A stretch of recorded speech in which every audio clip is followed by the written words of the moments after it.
Ici, on est vraiment à la source de ce qui va faire demain les futures offres de services et les futurs âges. On crée un mouvement. Des gens qui entrent en contact avec Hacking Health deviennent des ambassadeurs de l'innovation en santé. Je m'appelle JB, j'ai 30 ans. Je vais devoir faire une petite confidence.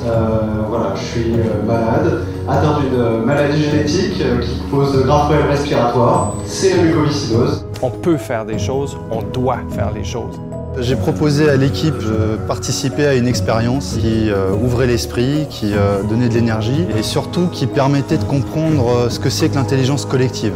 Je présente un projet Mucosport qui a pour but d'encourager le patient pour lui permettre d'avoir une activité sportive adaptée à son niveau.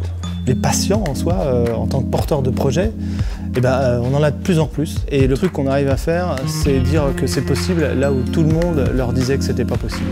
On touche 7000 personnes en France, moitié d'adultes, moitié d'enfants. Notre projet, c'est une pilule connectée. Je pense qu'avec l'interopérabilité, on peut faire plus. Le problème, c'est qu'on est très essoufflé et on est complètement démotivé pour faire du sport. On peut proposer aux médecins de mieux suivre la prise effective du patient. Finalement, ce qui nous manque, c'est vraiment un outil qui nous motive vraiment au quotidien. Et c'est très fort parce que du coup, ils emmènent plein de gens avec eux et leurs projets ont réellement du sens. Alors, pour que ça marche, l'idée c'est de se préparer, d'essayer de comprendre quelles sont les opportunités technologiques et numériques qu'on peut avoir. Et c'est l'idée de ces ateliers. Là, on est rentré dans l'intérêt du projet pour le médecin, pour le patient, pour les autres acteurs. Pour l'instant, on aborde ce côté-là sur la motivation. Ça a ouvert d'autres angles de travail et de réflexion. Avoir une cartographie plus claire du projet. Ce qui est intéressant, c'est voir comment on raisonne à partir de besoins en termes d'usage et comment ensuite on met en place des équipes qui réunissent toutes formes de compétences, des designers, des développeurs, des professionnels de santé bien sûr et des patients et comment tout ça crée des nouveaux services pour de nouveaux usages. On acculture les équipes au monde du numérique, mais aussi au monde de l'innovation à travers la collaboration. Le numérique change tout. C'est une transformation fondamentale qui se passe dans le monde. On fabrique des communautés de professionnels pour changer la santé.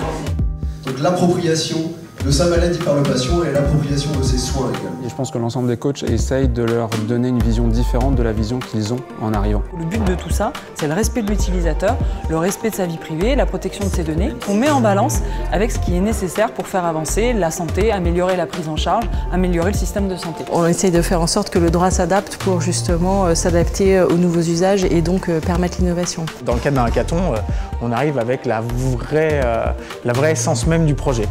Les coachs super bienveillants, quand il faut rentrer dedans, ils le font aussi et ça aide. Ce qui fait la force de cet événement, c'est bien cette mixité de personnes qui se retrouvent et qui ont envie de construire quelque chose ensemble.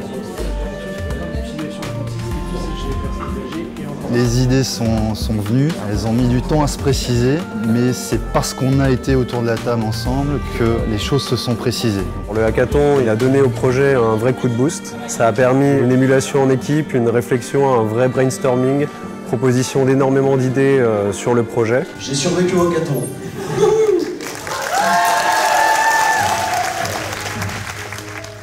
On crée des événements, on crée des projets, on se roule les manches et on travaille avec eux à faire des choses et faire arriver des choses qui n'auraient jamais arrivé autrement.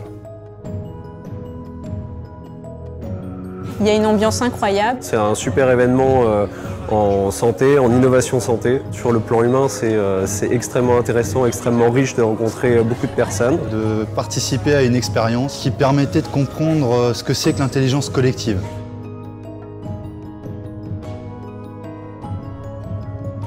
Il y a encore plein de choses à faire dans le domaine du médical et le Hacking Health Camp, c'est un super laboratoire pour tester, innover. Et puis il y a une telle énergie durant ce week-end que je pense que c'est la bonne place pour tout ça, quoi. On se sert de cet événement-là comme un tremplin. Et il faut vraiment que le public, les patients, les associations de patients s'intéressent à ce qui se passe ici et s'en emparent pour faire avancer les choses.